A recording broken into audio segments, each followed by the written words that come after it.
by phone tonight from Tampa, Florida. Great to have both of you with us. You have been right in the thick of this in your respective states. Nina, you first.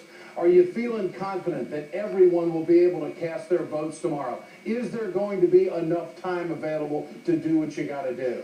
And I am confident, and despite the Secretary of suppression, we are moving forward in the state of Ohio.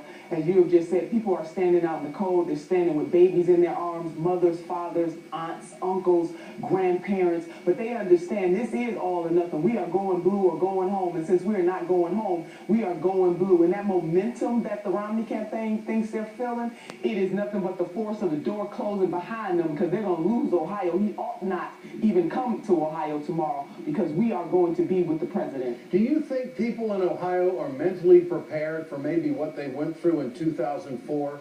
I mean, is the resolve of the people there for multiple hours in line if that's what it takes? I saw it yesterday, Ed. I mean, it was there, absolutely. People coming from church, Hispanic brothers and sisters, white brothers and sisters, black brothers and sisters, standing in line side by side, because they understand that the only race that matters is the human race. And who has the best interest of the human race right here in the United States of America? It is President Barack Obama. They know they stand on the shoulders of our foreparents. They stand on the shoulders of people like Fannie Lou Hamer, who was jailed and beaten in 1962, not because she had done anything wrong, only because she wanted the right to vote. People were there. Our resolve is strong in Ohio. We understand that it is all or nothing. We are going blue in the state of Ohio. And Governor Chris